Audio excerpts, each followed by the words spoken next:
Hello, everybody, and welcome to the Crypto Hipsters Curtain Calls.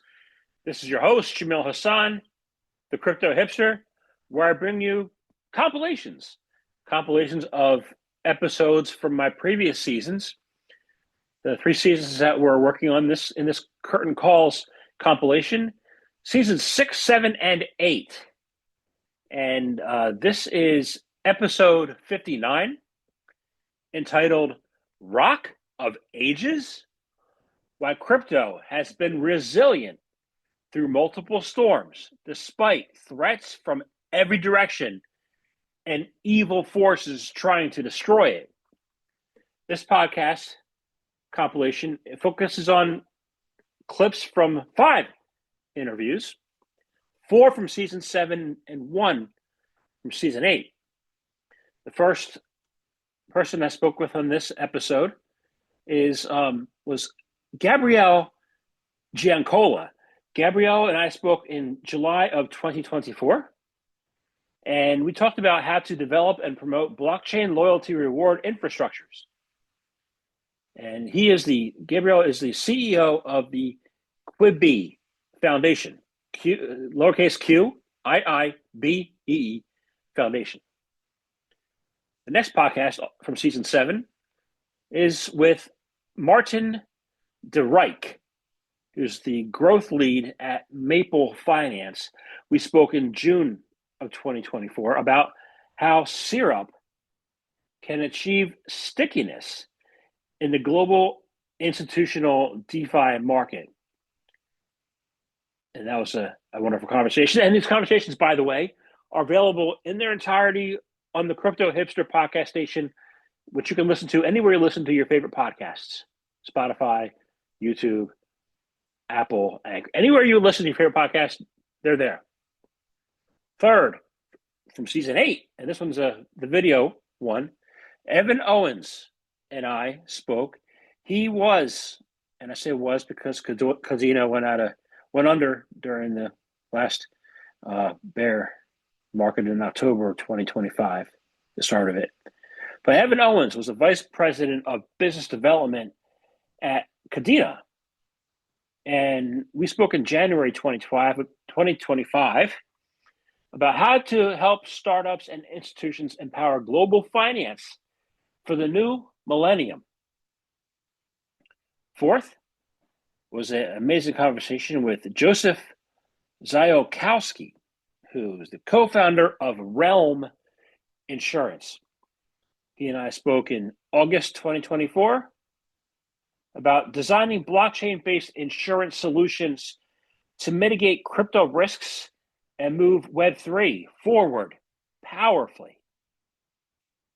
And last but not least, season 7 was May 2024 conversation with Warren Anderson, who's the co-founder of Exocore. Warren and I talked about how restaking is empowering an open, trustworthy market and why crypto regulators should take a 1990s Bill Clinton internet approach, which was hands off, do no harm, which was the opposite of what we saw under the SEC, really, with Gary Gensler in charge. Of course, he hasn't been in charge a couple of years now, but which is for the good, I think, for everybody. And if you want to hear my opinions about Gary Gensler, you can check out my X Factor series. I had 80 episodes where it seemed like I was trashing and bashing the U.S. government for many weeks, and so I stopped that show because I got a little tired of doing that. But hey, it is what it is. So these episodes, these compilations, these clips are make up episode 59, and we're going to 67. So we're wrapping up soon, and then I got a real treat for everybody. Once they get to 67, I have a real treat on what all these episodes are going to empower. Anyway, this is episode 59, Rock of Ages, why crypto has been resilient through multiple storms, despite threats from every direction and evil forces trying to destroy it. Enjoy. I'll see you next time. Thanks for listening.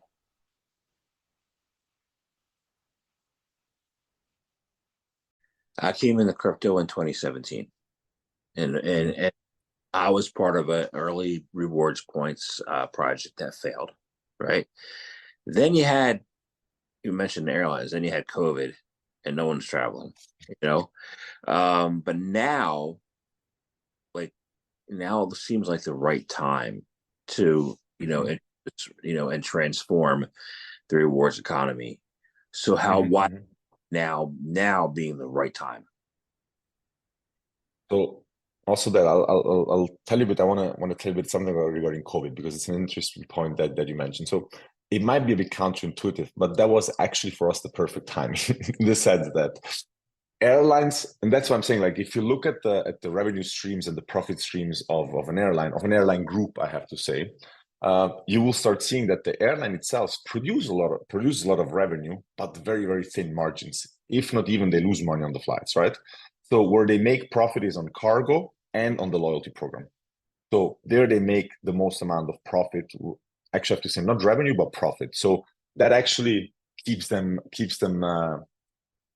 cash heavy and also being able to invest in other departments, right? So in that moment where COVID came, of course the airline business shrank. So what that meant is they were much more open to push the frequent flyer business, so the frequent flyer program business, meaning that we as a younger company had a huge opportunity in that moment because we could show them how they can generate more revenue with us, but while decreasing the costs with state-of-the-art technology.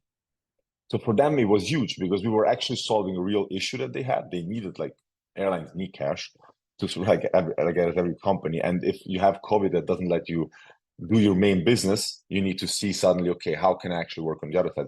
And the interesting thing is we all stayed at home. So we all used our credit cards heavily. What that meant, we all got points. These points got converted in miles. So the airline made cash in that moment to the miles.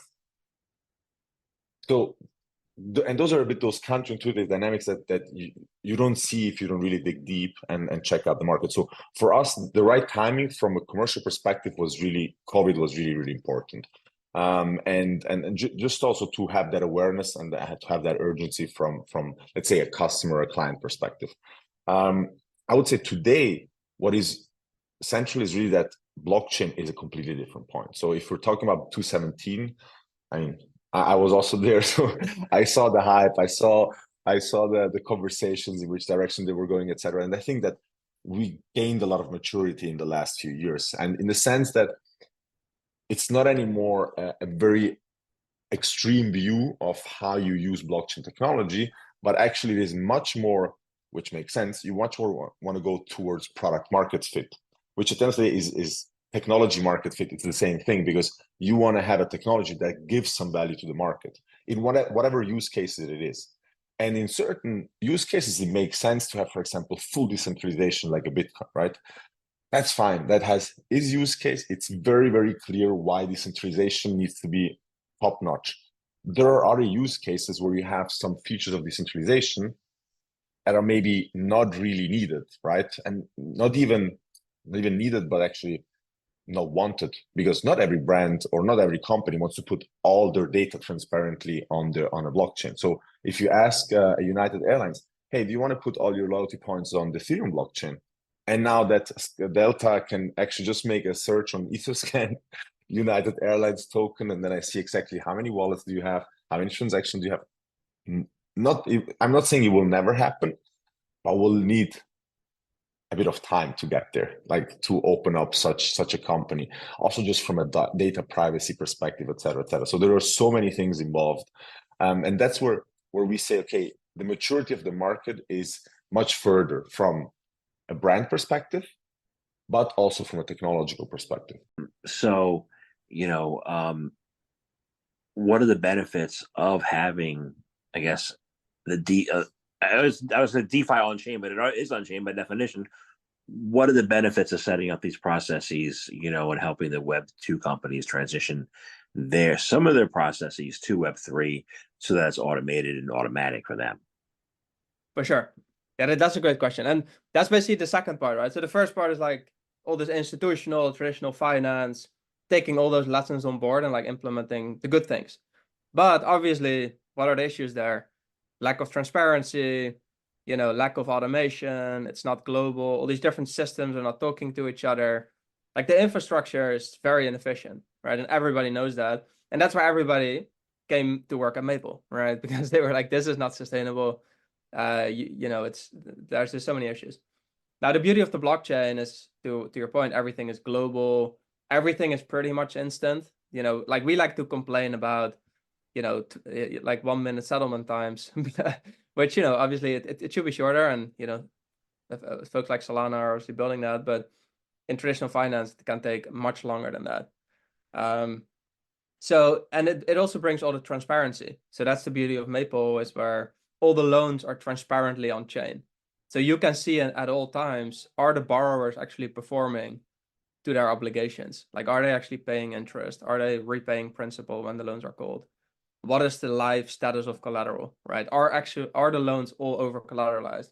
Or in fact, are they not, right? So everybody can keep us accountable. It's not a black box like Web2 or how CeFi used to be. And it's really all transparent on the blockchain, which, keeps us honest and keeps all lenders informed about the actual status and what's actually happening with the capital that they provide. Very cool. So I'm going to look at what you talked about. Like, when we were at Consensus, the big talk of the town was the current regulatory environment, how U.S. Congress had just passed a bill overturning this really shady or crappy accounting rules, and then the day after everybody went home, President Biden vetoed that, right? And so we're back in the uncertainty. We're back in the uncertain regulatory environment now. So, and regulators don't like, for some reason, at least in the U.S., don't like DeFi yield. They like only banks providing yield, and the banks provide like 0.25% if you're lucky. So how do we navigate today's DeFi yield opportunities in this uncertain regulatory environment? Yeah, that's an excellent question. And also something that I don't think anybody has the answer to, right? So it's really difficult to know, because to your point, it changes every day, basically, or every week. Like there's new stories, and I think there's a lot of division as well in the regulatory bodies themselves. So you obviously see people leaving these regulatory agencies. People have different opinions that they're voicing publicly. I think, a lot of the Congress itself is very divided. So I think I think everybody needs to, decide how they vote, right? In the end, we are living in a democracy. And, I think everybody, if it is an important enough issue to citizens, which I think it is, right, to many citizens. Like I think in the US, we were more than 50 million people held crypto, right, with this Coinbase campaign. So I think everybody just needs to, vote with their feet. And then I think it will get sorted. I mean, the optimistic side of me has always believed that the US is going to get it right. And let's be honest, like the US is really the main place that matters, right? Like if the US gets it right, like everybody else is going to get it right as well. But in the end, for whatever reason, the US just always seems to make it happen and attract all the innovation. So we are definitely not betting against the US. Like the Maple Nexus is also in the US, right? Like a large chunk of our team, a large chunk of our clients are all in the US. So we very much believe that the US is going to get it right. You help startups, right? The space has shifted dramatically since the ICO days of startups into what the startups are today. What lessons did you learn from the ICO days, and how do you apply them to the startups that you help today? Yeah. Oh boy. I mean, first of all, the initial coin offering, there were some beautiful things about it, in terms of access to tokens and companies, and lots of people made lots of money. I wouldn't necessarily say it was a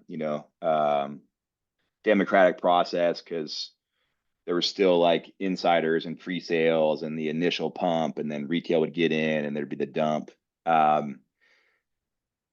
Keep in mind too that I had just ran PogoSeat for 7 years, and we raised, $5.5 million in seed funding. So I was in the Web2 world, right? And raising money from VCs and angels. They're asking about, what problem are we solving? What are we building in the world? And then I was really good at telling the pogo seed story. And so then I'm meeting these founders in the ICO world, and like, to be honest, not much was being built, right? A lot of it was scams and vaporware. Obviously there were great projects that came out of that boom, Maker, or even Ethereum a little earlier. There were some awesome projects, but I would say, if I had to put a number on it, it's like, 90 to 95% of ICOs were not great companies solving problems in the world or adding any value, right? So I guess one lesson I learned was just trying to keep the Web 2 hat on a little bit, of like always asking, are you building something people want? Are you solving a problem? What's the value? What's the product here? What traction do you have? And it's hard because if I remember back to the ICO boom, and we had a fund, so we're deploying capital. There's lots of excitement because people are making money really fast, right? And so sometimes you get undisciplined, and make some bad decisions, or you make a lot of money, but you don't really feel great about it because it's not like the company you invested in is going to change the world. So, look, we're seeing that today in a sense with the meme coin craze, right? There's like, I don't even know, millions of coins launched a day. Pretty much every one of them, goes to zero. Again, a small subset of people are getting rich. I think the majority of retail probably gets rugged. Obviously, Trump launched his own meme coin. People made a lot of money. People lost money. Is that great for crypto in the grand scheme of things? I don't know about that. Yeah, I And think what would yes, be great. yes. Just so you know, I missed that on Trump. I was looking at it Friday night of the crypto ball, and it was like, at $1 billion market cap, and I was like, oh well, I obviously missed the boat already. And then I woke up Saturday morning, and it was at a $50 billion market cap. So.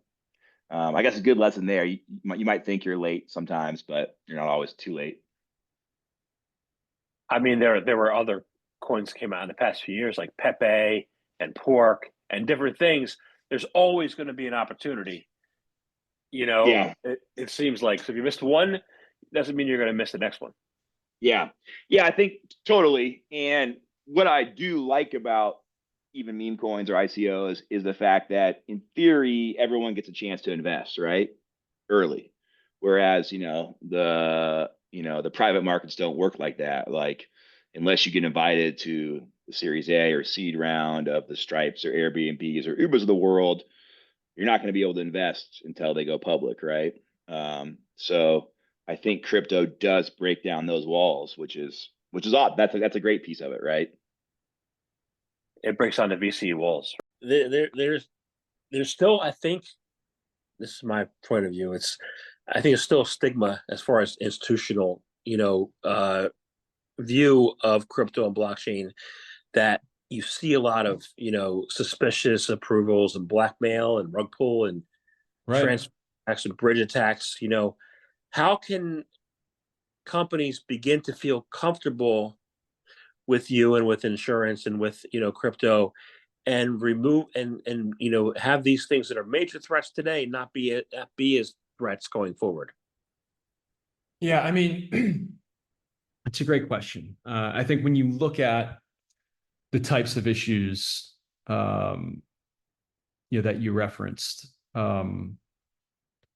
these are some of the, without being dramatic, these are some of the biggest issues in the evolving crypto ecosystem today. These are the types of things that compromise the credibility of participating in the crypto ecosystem, right? So when you look at institutional appetite, I think, a lot of institutions probably in a vacuum would agree the ability to generate fixed income type returns of double-digit percentage points is a really cool idea, but the vulnerability that comes with participating in the space it's extremely difficult to manage. And so I think the first thing is acknowledging that these types of this type of activity is not just compromising to the participants that are currently interacting in the space, but it's compromising the adoption of a ton of capital that's sitting on the sidelines. And while I think, you know, if the question is, how do you stop the activity? I think that's a much more difficult question than how do we mitigate the chance of loss arising from this type of activity. And I think when you look at technology, right? Technology has to be part of this solution. AI-driven analytics, monitoring tools that enable us or participants to monitor and see this type of activity happening in real time, right? And so when we look at the idea of, really wanting to build or participate in building a credible kind of emerging and innovative ecosystem, we know that not only do we need to provide a source of financial recovery, but we need to be using the technology that's going to help try to keep pace with these bad actors as a way of ensuring Realm maintains profitability, but also as a way of assisting and supporting a lot of the companies that we insure with threat monitoring capabilities through the different types of technology that Cybers offers. Got it. So yeah, there is a distinction between stopping it and mitigating it, right? Yeah. What's the future look like? Is the future mitigation, or is the future using technology to stop it altogether? I mean, I think it's always going to be a combination of the two, right? I mean, if you look at the idea of, one of the vulnerabilities we've been talking about lately is, the ability to provide threat monitoring for public mempools, right? Where you've got these transactions that are getting posted, they're available to the different nodes or individuals that are participating within these different networks. And that's great because those public memory pools are transparent. So if you see the bad activity taking place in these public mempools, you can see it and you can avoid it, right? But oftentimes some of this malicious activity is taking place in private mempools, and it requires a different type of monitoring that puts you in a position where you have to acknowledge that you can't avoid loss, but you can potentially mitigate the amount of loss that's ultimately sustained. And it's in your white paper. You work on mitigating attack vectors, right? How do you do it on your chain? And then I'm going to ask you another question about attack vectors after that. Yeah, so we took a security by design. Most people, when they talk about security, they just flash a bunch of like audit, badges and say, oh, it's secure. See, the audits say. We are security practitioners, so we believe that the system needs to have a secure design, and only in that design it starts at the whiteboard level. So we identified 3 different areas where we need to harden the security, or basically they're called trust assumptions, where we had to really make sure that the trust assumptions were reasonable and managed really well. The first one was, as a layer 1 protocol, we need to ensure that the protocol itself is reasonably secure. So what we chose, we implemented Tendermint for consensus. And why we implement Tendermint is it's battle hardened. It's been out for many years. We can rely on it. It scales reasonably well, and it doesn't introduce any kind of novelty in the system. There's nothing new knock on novelty, but sometimes novel systems can come with security issues. So we chose to implement that. It's also pluggable. Exocore is a very modular blockchain, so we can kind of swap things in and out. If something else comes, in the future that's better than Tendermint, then we can swap it out. Secondly, obviously, the actual the bridging, right, itself is a trust assumption. So we kind of lucked out with this, but we identified that so Exocore has to communicate to these other blockchains in order to effectively lock, unlock, and slash the assets, and then kind of read the state to update the state on Exocore. So Exocore kind of is like a coordination layer across these different blockchains. And what we identified was, obviously for using, you have to kind of cross communicate to these different blockchains. How do you do it? So we implemented a ZK bridge, light client bridge through layer 0 and polyhedra. And this is a pretty secure design. And the way we use it is also secure. So it's effectively a one-way, what they call a one-way state peg. So what happens is we communicate, we write to the chains where smart contracts are deployed on Ethereum and these other chains that we support. And then we do that to lock, unlock, and slash the assets, and then we read from them through a ZK light client bridge. So it's effectively it's trust minimized of a bridge as you can get. There's no minting, burning, there's no token transfer. So this is like your well-engineered bridge that you don't necessarily have to worry about crossing. And we made sure that was really, really important. The third one was, and this is probably where most of the security exploits happen, is at the smart contract layer. One of the reasons why we didn't necessarily like the design that EigenLayer had proposed is that all the restaking operations are within the smart contract layer. And what that requires is a lot of complexity with the smart contracts. And when you introduce complexity at the smart contract level, it's hard to audit. And when it's hard to audit, mistakes are made. And when mistakes are made, that's when exploits can happen. So we proposed a different design entirely, where the smart contracts are insanely simple. And this probably comes back from my original days of building, these rudimentary smart contracts on Bitcoin, which are really, really, really simple. And because they're so simple, they're very secure. So what all the smart contracts do on these different blockchains that we support are lock, unlock, and slash. And that's it. So we can ring fence during the security audit, and we can ensure that audit is highly reliable, because it's not much to actually audit. And so in that simplicity, we think that there's security. So that's kind of the one of the design principles that we really care about.